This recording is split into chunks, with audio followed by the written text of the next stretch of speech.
Hello, we are the Gear Toes, and for the KLA Creativity Award, we are presenting our FTC robot.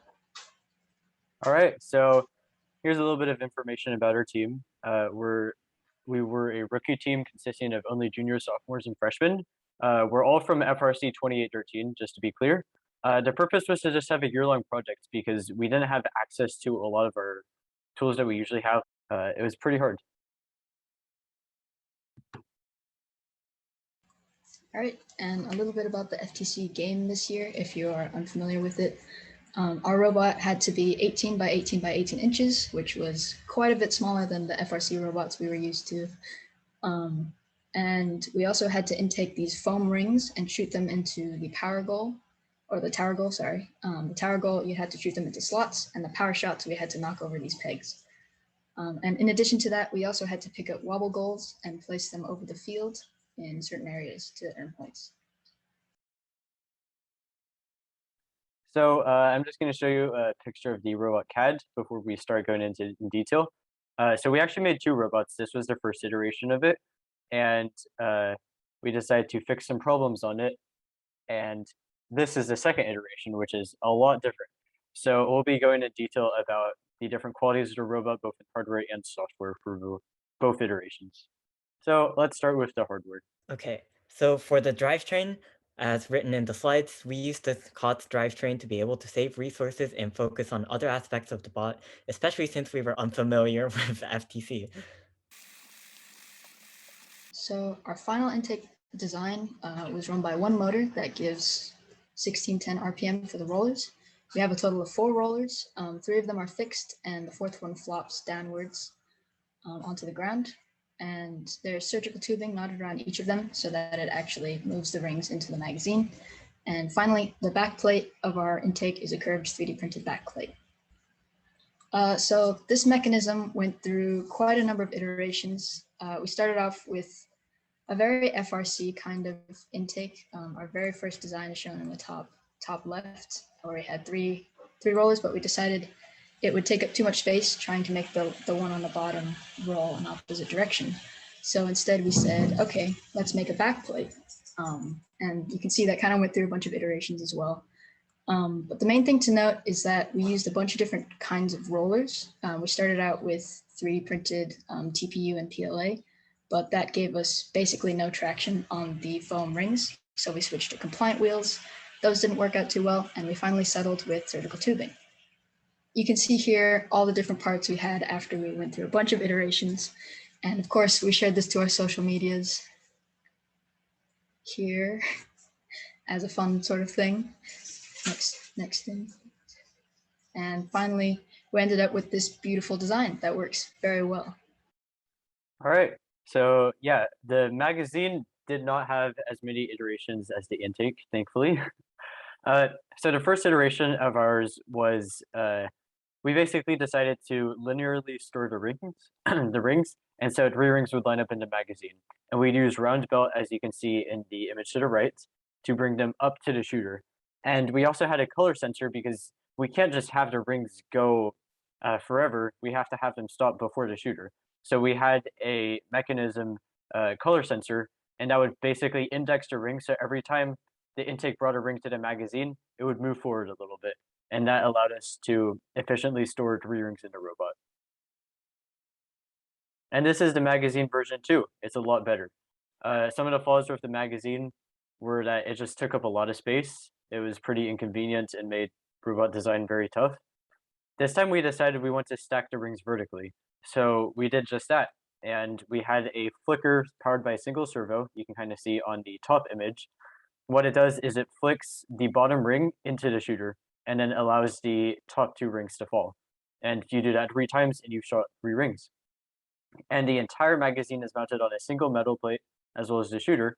And that entire metal plate can move up and down. So this is the shooter and hood mechanism.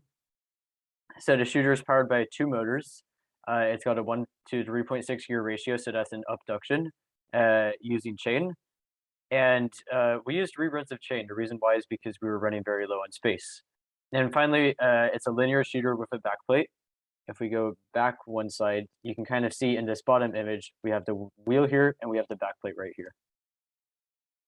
And then the entire plate, the shooter and the magazine, can rotate upwards using this rack and pinion mechanism here. We did a little bit more iteration on it, but this is the basic concept of it. Okay, so this was the wobble mechanism. The wobble mechanism is a claw attached to a rotating arm. This allows the claw to grab onto the top part of the handle as seen on the right, and then the whole arm would swing up, and that would allow the robot to drive and then put it down on the other side. The claw and the plates are 3D printed because of our limited access to machining tools, and the arm is powered by 2 servos while the claw is powered by 1 servo. So these are some photos from the iterations we did. The first 2 photos are the first iteration. That one only had 1 servo on the arm. The claw was also much smaller, making it a lot harder to aim, even though we did attempt to make the range slightly bigger. And also the base of the arm was slightly lower, which made it so that the arm doesn't go down after putting it over the wall, meaning you had to drop the wobble from a very high height, which we deemed was unsafe. The third picture is the first manufactured version. It has some things fixed about it, such as the arm having height and servo and having more servos for torque. The very right picture is the final version, which has the new version of claws, which are much bigger and allows the wobble to be grabbed at a much larger range. All right, and let's go to the software aspect of the robot too, because it's just as important. All right, so one of the really important parts of the robot, software-wise, is the robot's vision. And initially in the first iteration of the robot, we attached a camera onto the robot, and that way it could go around the field and look at objects on the field like rings, for instance. So it had 2 main functions, and one was ring detection, and it's pretty straightforward. It would either detect 0, 1, or 4 rings as per the game plan that were laid out on the field, and using that, it would do some stuff. But the more important function was auto aim. So auto aim would basically allow the robot to automatically aim towards a target. And the targets include the power shot and the tower goal.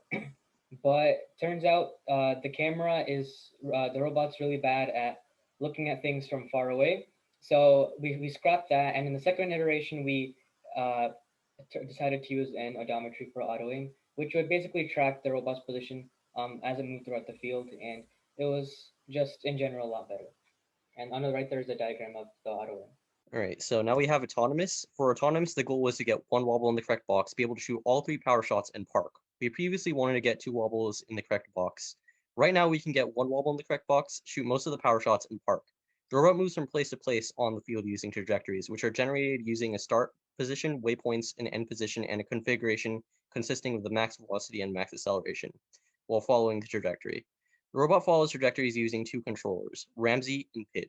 Ramsey takes a current position and a goal position sampled from the trajectory and gives the chassis velocity to get to the goal position, and PID makes the motors go to the correct velocity to achieve the chassis velocity. To develop our robot's autonomous, we started with research. We then had to figure out drive constants such as max velocity, max acceleration, and PID coefficients.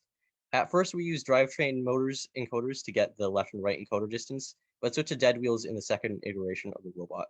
We always use the control hub I and U to get the robot's heading. During the development of autonomous, we had trouble tuning PID. It didn't work perfectly. The robot was always off from the target position, and we ended up having to offset trajectories to get the robot to the correct position. All right, and here's some photos just of the final robots, what they actually look like in real life. So this one's the first iteration.